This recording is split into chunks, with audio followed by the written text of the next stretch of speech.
सभी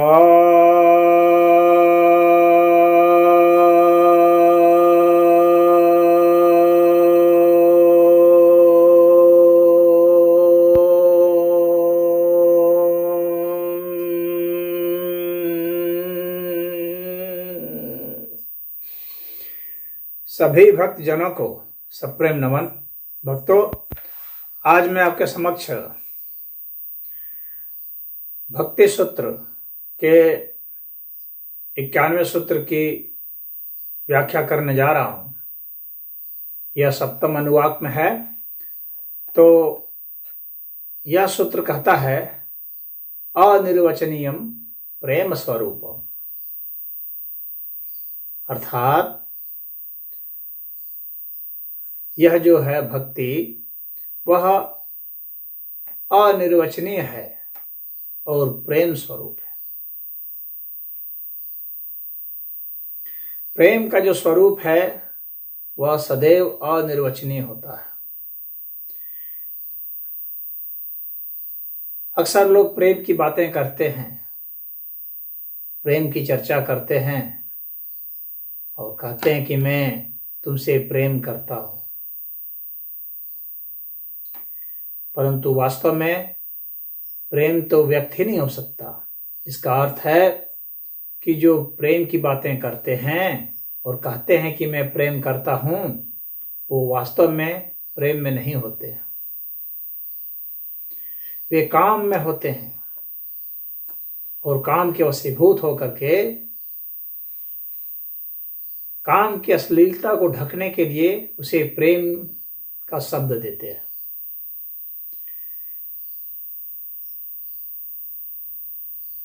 कुछ लोग कहते हैं कि जो मन का व्यवहार है, अगर आपके सहयोग में हो, मन सदैव अनुकूल कार्य करे और कभी इनकार नहीं करे। अक्सर यही देखने में आता है प्रेमी प्रेमिका में कि प्रेमिका चाहती है कि प्रेमी सदैव उसके अनुकूल रहे, वह जो कहे वही वह करे, उसके भीतर में जो भी डिमांड उठे वह कहे भी नहीं और सामने वाला उसको कर दे। यानी खुद समझ ले कि क्या चाहिए क्या नहीं, तो वे समझते हैं कि ऐसा जो है प्रेम है। इस तरह से गुलाम बनाने की जो मनोवृत्ति है, यह आजकल की कलयुगी प्रेमी प्रेमिका में देखी जाती है, गुलाम बनने की और गुलाम बनाने की। प्रेम का यह कतई मतलब नहीं होता है कि आप बिना कुछ सोचे विचारे जो कोई आदेश देता जाए उसे आप करते जाएं, या आदेश न भी दिया हो,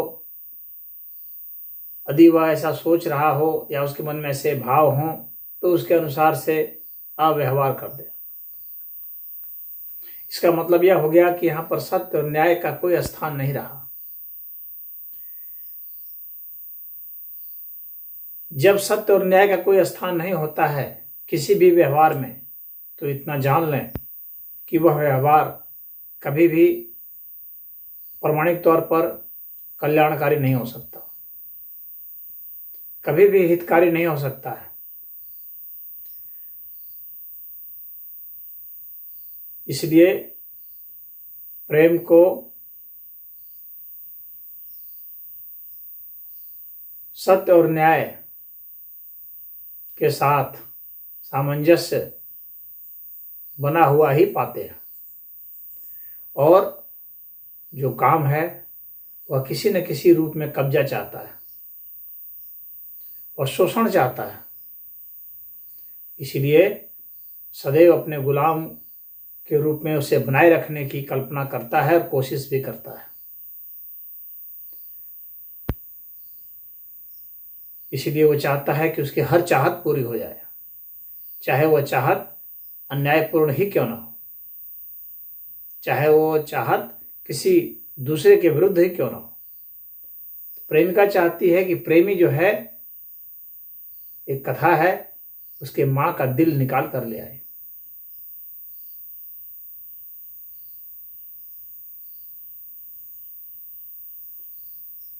इतनी बड़ी परीक्षा लेती है, वो उसके घर वालों से अलग कर देती है, क्योंकि वो सोचती है कि इसके मन में जो कुछ भी प्रेम भाव है, सहयोग भाव है, दया भाव है, काम भाव है, सब कुछ मेरे ही प्रति हो।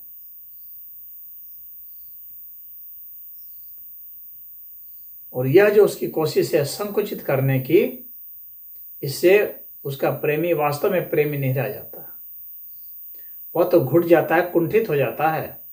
और कुंठित व्यक्ति क्रोधी या हीन भावना से ग्रसित हो जाता है, चिड़चिड़ा हो जाता है, कई तरह के रोग उसे हो जाते हैं। माता पिता से अलग हो करके, अपने भाई अपने बहनों से अलग हो करके वह अंदर ही अंदर घुटता रहता है, उसे उसका पाप बोध, अपराध बोध सालता रहता है। इस कारण से उसमें और कुंठा हो जाती है और उसका व्यक्तित्व नष्ट होने लगता है, वह स्वयं को ही मुंह दिखाने लायक नहीं रह जाता है। परंतु जो प्रेमिकाएं हैं वो ऐसा सोचती हैं कि फिर तो यह अब तो मेरा दास हो गया। उसको दास नहीं कह करके, उसको नौकर नहीं कह करके, उसको अपना कर्मचारी नहीं कह करके, वो उसे आई लव यू कहते रहती है, मैं प्रेम करती हूँ कहते रहती है। या कोई आदमी है, वह बेचारा भी कभी कभी इसी रोल में आ जाता है, वह भी ऐसा कहता रहता है, लाचार होकर के, भीतर से टूट करके जबरदस्ती भी बोलता रहता है। उसकी वाणी में दम नहीं होता, उसकी मुस्कुराहट में खिसियाहट होती है, व्यंग होता है, भय होता है, खोने का भय होता है। काम वासना से पीड़ित होकर के वह सोचता है कि यह मैं प्रेम में हूं, वह प्रेम में नहीं है। जो सत्य और न्याय के पथ पर नहीं चलता है वह कभी प्रेम में नहीं होता, वह भयभीत इंसान होता है। और भय जहां है वहां प्रेम नहीं है। तो प्रेम जो है, कहा गया है कि अनिर्वचनीय है। क्यों? क्योंकि यह मन से उत्पन्न नहीं है, यह बहुत अंतरतम गहराई में है, यह आत्मिक चीज है।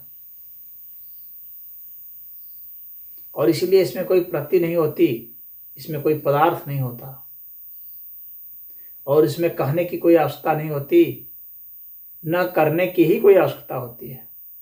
यदि एक व्यक्ति कोई कहीं दूर बैठा है, जहां वह किसी के लिए कुछ कर नहीं रहा है, न कह रहा है, तब भी वह प्रेममय हो सकता है। प्रेम आपके अंदर की अवस्था है, न कि बाहर प्रकट करने की अवस्था।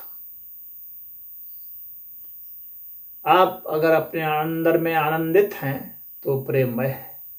प्रेम जब भी होगा उसके साथ आनंद निश्चित होगा, और आनंद के लिए कोई बहाना भी नहीं होगा। इस चीज को याद रखें, प्रेम की एक बहुत बड़ी तुला है, या बहुत बड़ा स्केल है, या कि प्रेम में जो आनंद है उसके लिए कोई बहाना नहीं होता, उसके लिए कोई प्रति नहीं होती, कोई वस्तु नहीं होती। ऐसा नहीं कि प्रेमिका है तो प्रेम होगा, कोई सामान है उसके जरिए प्रेम होगा, या कुछ वचन बोलूंगा उसके जरिए प्रेम होगा, या कुछ इशारे करूंगा उसके जरिए प्रेम होगा, या कुछ लिख के दूंगा उसके जरिए प्रेम होगा। ऐसा कुछ नहीं है। जब जब इन चीजों की आवश्यकता पड़े तब तक प्रेम नहीं है। प्रेम के लिए कोई प्रति नहीं होती है, यहां तक कि हमारा मन भी नहीं होता है। जब बिना मन के हम आनंदित महसूस करते हो तब प्रेम है। इसीलिए यह अनिर्वचनीय है, अर्थात इसे कहा नहीं जा सकता। जैसे कि गुड़ खा करके कुछ कहा नहीं जा सकता, घी खा करके कहा नहीं जा सकता, पानी पी के कहा नहीं जा सकता।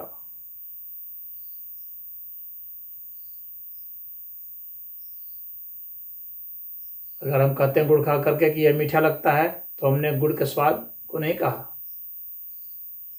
वो व्यक्त नहीं हुआ, सिर्फ उसके बदले एक सब्स्टिट्यूट आया मीठा, और जिसने गुड़ खाया है उसी को अंदाजा होगा, क्योंकि उसने भी यह टेस्ट किया हुआ था।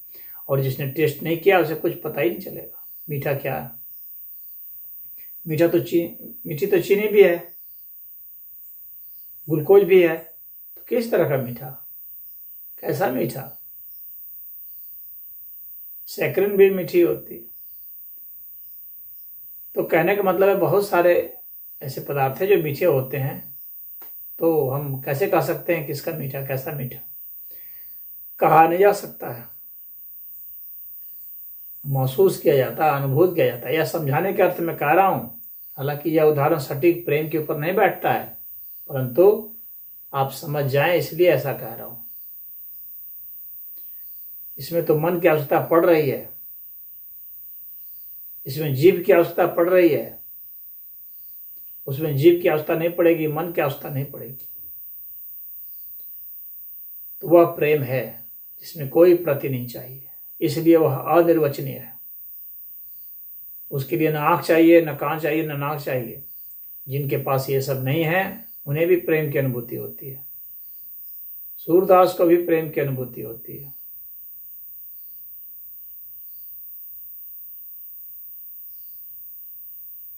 तो क्या प्रेम का प्रकटीकरण बिल्कुल नहीं होता है?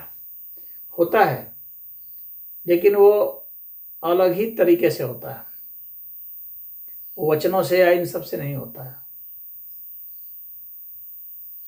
वचनों तक आते आते वह प्रेम नहीं रह जाता है, भावों तक आते आते, व्यवहार तक आते आते वह प्रेम नहीं रह जाता। वो तो इसके इफेक्ट्स हैं, प्रेम नहीं।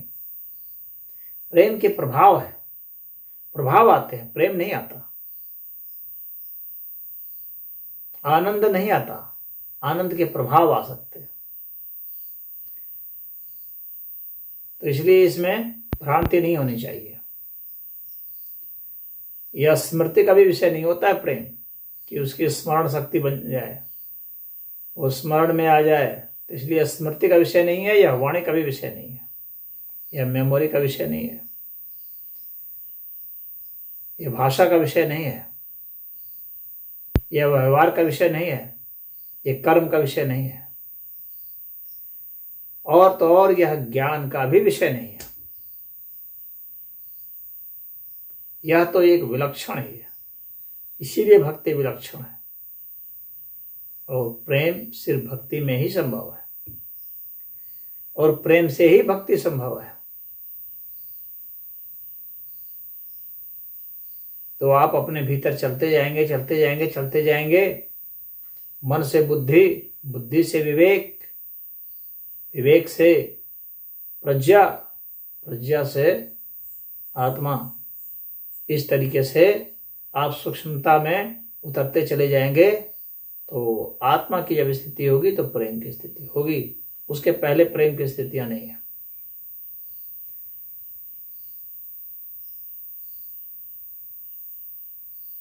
तो इसमें इतना ही। और भक्ति के लिए यह नारद ने बता दिया है कि प्रेम स्वरूपा है भक्ति। इसलिए यह समझ लें कि जहाँ प्रेम की बात आती है, जो कहा गया है ना कि ये तो प्रेम की बात है उधार,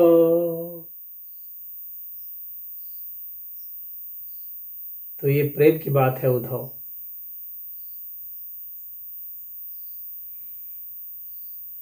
बंदगी तेरे बस की नहीं है, यहाँ सर दे के यहाँ सर दे के होते हैं सौदे।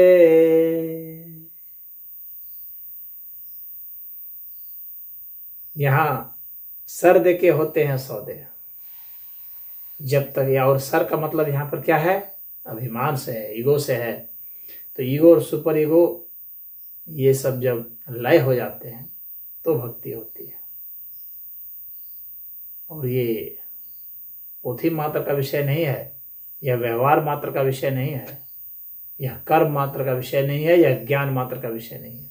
इसलिए सारे ज्ञानी, सारे कर्मयोगी इसमें असफल हैं। उन्हें प्रेम की झलक नहीं मिलती है। प्रेम के लिए तो एकमात्र रास्ता है भक्ति। ओम।